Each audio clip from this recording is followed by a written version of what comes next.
نصوص القرآن كصريحة وحكوها لمن أنت الآخرين وحيلي عبد القادر باوحولي وما بردت النار إلا بدعوتي نفعنا الله به وكسلين.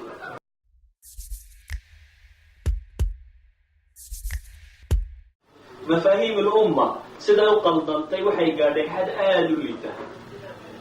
حتى مفاهيم عقيدة رسمية. مثلا العقيدة ومسائل ما علماء إلى لهاي ما هم مسائل المصاومة قالها لقى ما الحالة سوية بما ضمن العقيدة.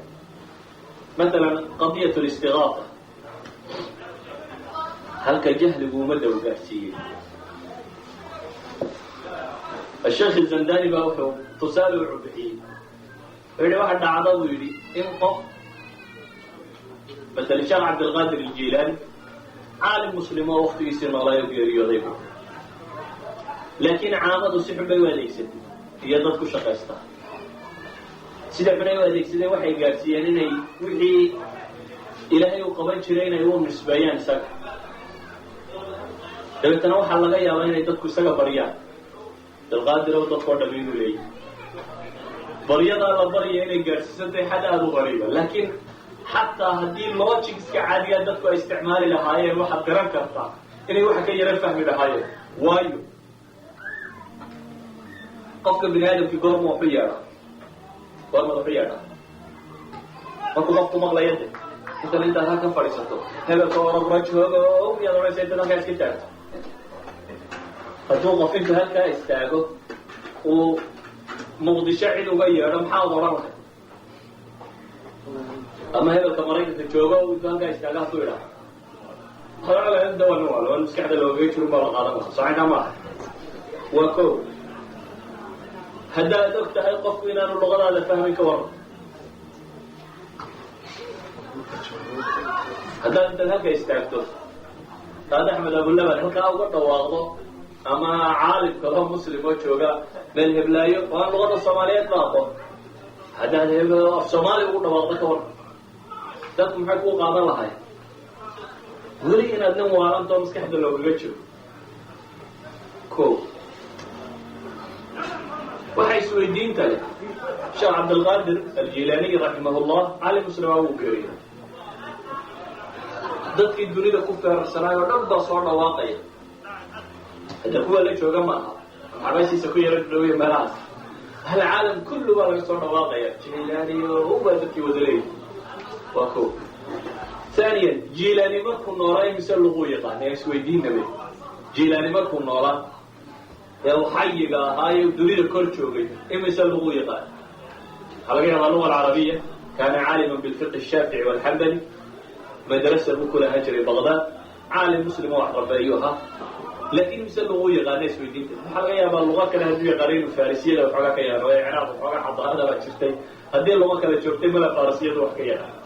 هذه كلامنا اللغة العربية فقط ويقان باكستان مركا مدي كسو غيلية وباكستان كل واقعي مدي سوماليا وصومالي كسو واقعي قال إنجليز كهي مريك كسو واقعي في إنجليز كل واقعي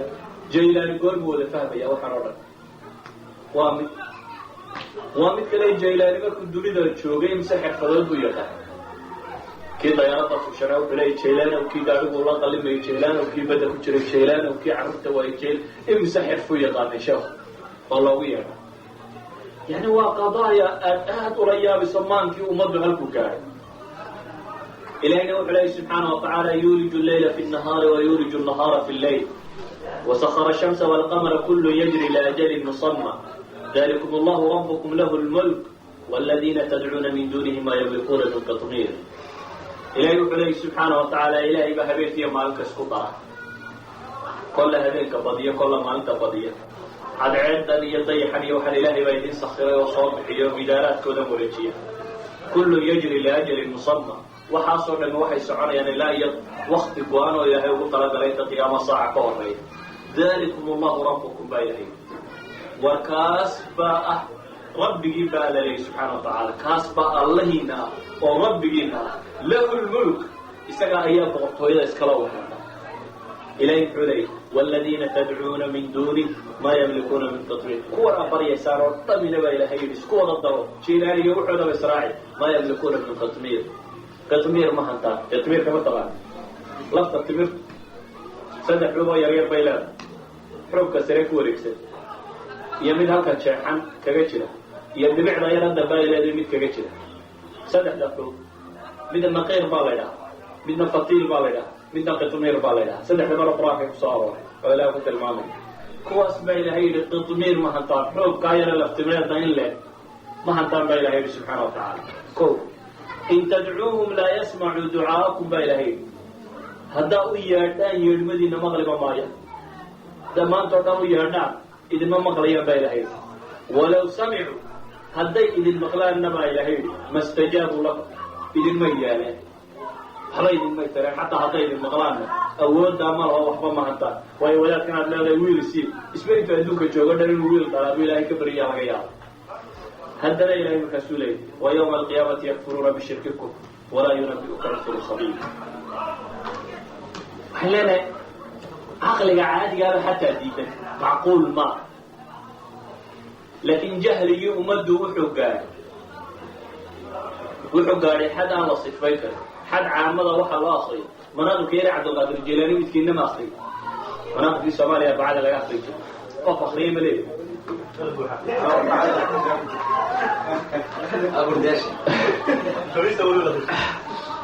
galabnimada arbacada la akriyaa manaaqibka cabdilqaadir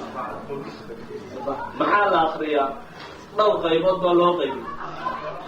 qayb waxay yidhaahdaan in waa asmaalulxusnaynka ku yaalo haddaan baruur iyo hilib badan lagu cunin ba yidhaha waa lagu dilaacayo iyada lama akriyo waa asmaalulxusnaa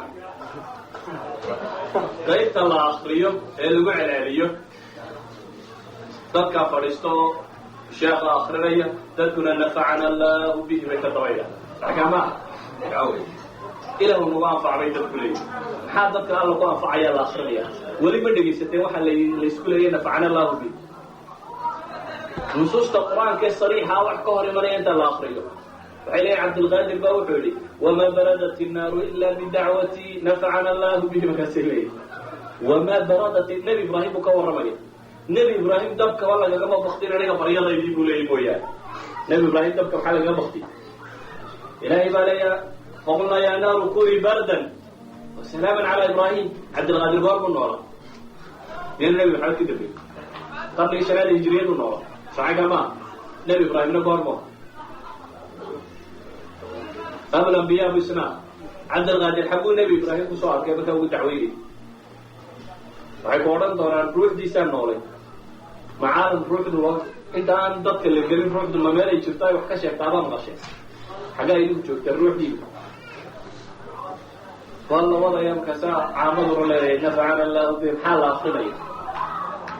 wamaa buri'at caynaahu ila bitalfati yacquub baa laga warramaya wuxuu leeya wamaa buri'at caynaa nebi yacquub indhuhu ugama bogsanin ilaa bitalfati mooyaane canuufta anugu tufay mooyaane yacquub maxaa qur-aanku leeyahy qamiiskii yuusuf baa qamiiskii soo diray oo maxay markii indhaha lagaga dhuftay qamiiskii baa maxay indhihi u baxeen kanina wuxuu tilmaamayaa anaa candhuuf ugu tufayo dabeetana indhaha u baxay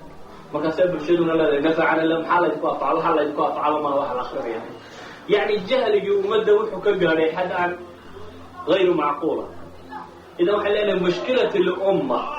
idraab ilmafaahiimka ku riday ee ugu weyn ee ah awalu caqaba amaami lumma amaama adacwa alislaamiya caqabada koowaade hortaagan waxa weeyaan bay leedahay jahli innaasi bidiin weli maynan buuxinin masaaxadii laynooga baahnaa inaynu buuxin weli maynan caddaynin wixii loo baahnaa inaynu caddayn weli qummadii dadka lagama faydin